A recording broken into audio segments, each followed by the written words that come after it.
नमस्ते बच्चों, आप सबका स्वागत है हिंदी की तासिका में।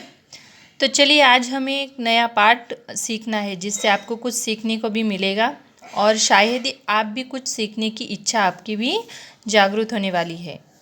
तो आप सबको बहुत सारे खेल या फिर कुछ अलग अलग चीज़ें करने में आनंद मिलता है कि नहीं।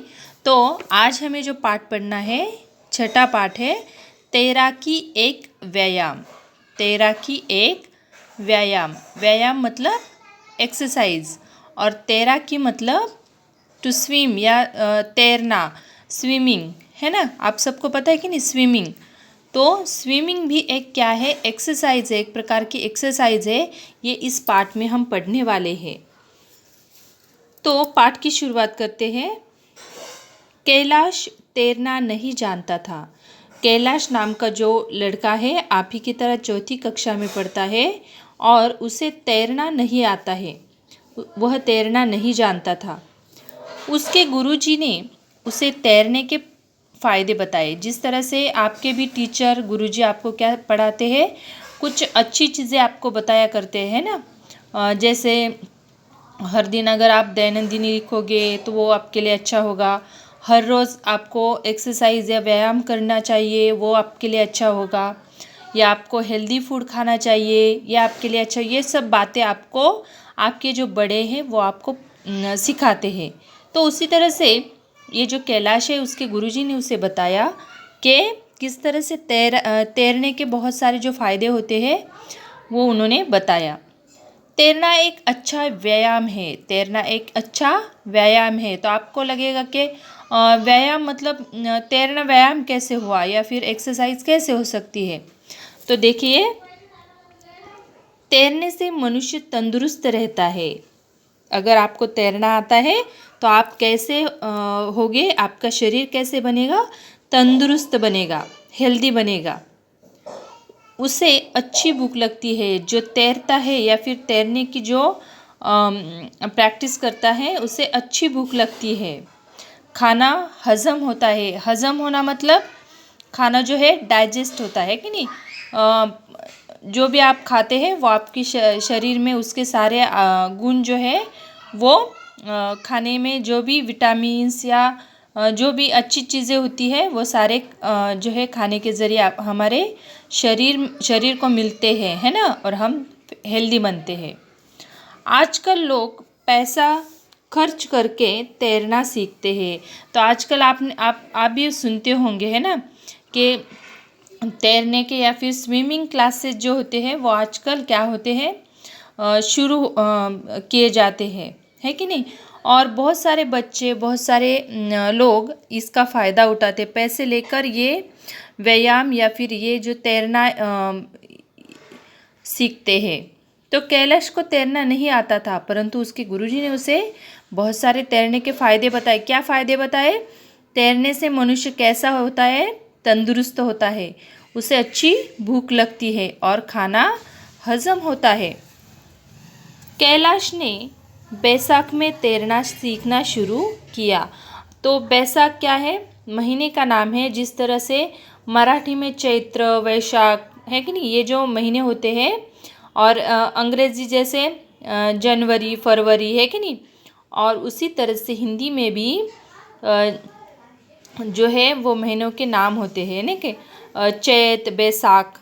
तो ये बैसाख जो है वो दूसरा महीना कहलाता है, जो इंडियन या फिर भारतीय जो कैलेंडर होता है उसके हिसाब से। और ये महीना अंग्रेज़ी या फिर इंग्लिश जो महीने होते हैं हम जिससे हमारे दिन काउंट करते हैं, तो उसके हिसाब से ये मई या अप्रैल या मई, इसके बीच में ये महीना आता है। तो ये कौन से मौसम में होगा ये महीना? एकदम बराबर है कि नहीं, कौन से? गर्मी के मौसम में। इसीलिए कैलाश ने बैसाख में तैरना सीखना शुरू किया। कैलाश ने कौन से महीने में तैरना सीखना शुरू किया? बैसाख में। वह रोज़ थैले में कपड़े लेकर रखकर ले जाता था। घर आकर गीले कपड़े धूप में फैलाकर सुखाता था। फिर चैन से बैठकर किताब पढ़ता था। इस तरह से देखिए, आप देख सकते हैं कैलाश क्या करता था, तैरना सीखने के लिए जाता था और उसके लिए एक थैले में अपने कपड़े ले जाकर वहाँ पे तैरना सीखता और घर आकर वह गीले कपड़ों को सुखा देता और आराम से बैठकर किताब पढ़ता था। तो आप सबको पता है कि उस समय में क्या होता है, हमारे स्कूल को भी छुट्टियां होती है ना, इसलिए उसने जो छुट्टियों का जो समय है उसी में उसने तैरना सीखना शुरू किया। तो यहाँ पे देख सकते हैं आप, यहाँ पे स्विमिंग पूल दिख रहा है ना, बहुत सारे बच्चे क्या कर रहे हैं, तैरना सीख रहे हैं और जो वहाँ के जो टीचर हैं स्विमिंग सिखा रहे हैं ना, तैरते कैसे वो बता रहे हैं। आगे देखते हैं, कैलाश ने गांव में रहने वाले अपने मौसेरे भाई शैलेश को भी तैरना सीखने के लिए अपने पास छुट्टियों में आने को कहा। तो कैलाश का मौसेरा भाई मतलब मौसी का लड़का है ना। तो मौसेरे भाई शैलेश को क्या करने के लिए बुलाया, उसने अपने साथ छुट्टियों में तैरना सीखने के लिए बुलाया। तैरने के समान सैर करना भी स्वास्थ्य के लिए अच्छा होता है। तो देखिए, जिस तरह से तैरने के बहुत सारे फ़ायदे होते हैं कि नहीं।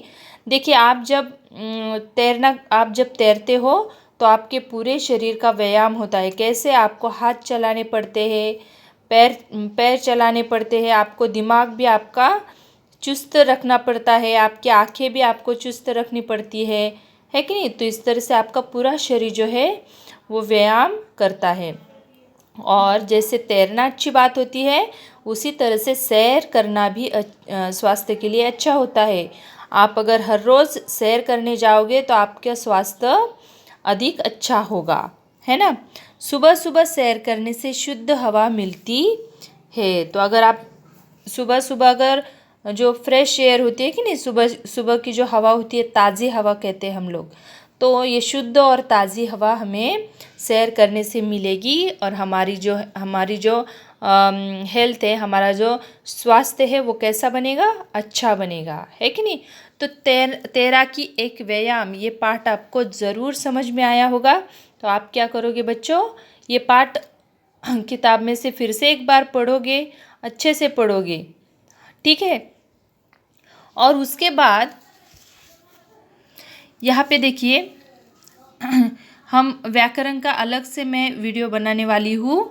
फिर भी इस पाठ का जो व्याकरण है वो आपको मैं बताना चाहती हूँ। यहाँ पे काल हमें पढ़ना है। काल मतलब क्या होता है, समय, है ना। हम बोलते समय बोलते कि नहीं, जैसे मैंने कल आलू की सब्ज़ी खाई थी, है ना। खाई थी, कल आलू की सब्ज़ी खाई थी। इसी वाक्य से आपको पता चलता है कि कब खाई थी, कल खाई थी। मैंने खाने की जो क्रिया है वो हो चुकी है ना, एक्शन हो चुका है। आपने इंग्लिश में भी ये तीनों काल अच्छे से पढ़ चुके हैं आप लोग, वही 3 काल आपको हिंदी में भी पढ़ने हैं। तो काल का अर्थ होता है समय, ठीक है। तो जो बीता हुआ समय है या फिर जो गुज़र चुका है, हो चुका है, तो जो काम हम कर चुके हैं वो होगा भूतकाल, ठीक है। जैसे मैंने आम खाया, बीता हुआ काल है तो भूतकाल, है ना। तो आपको याद रखना है, जो भी हो चुका है वो आएगा भूतकाल में। जो भी गुज़र चुका है, हो चुका है, कर चुके हैं हम लोग, वो सब कुछ आएगा भूतकाल में, ठीक है। और जो कुछ भी हम अभी कर रहे हैं या फिर हम करते हैं, करने की क्रिया या फिर करने की एक्शन चालू है, तो उसे कहेंगे हम वर्तमान काल। जैसे मैं खाना खाता हूँ, मैं टीवी देखता हूँ, मैं पानी पीता हूँ, तो एक क्रिया जो है चालू है, अभी पानी पीने का काम चालू है, ख़त्म नहीं हुआ है, इसीलिए उसे हम कहेंगे वर्तमान काल। उसे क्या कहेंगे बच्चों, वर्तमान काल।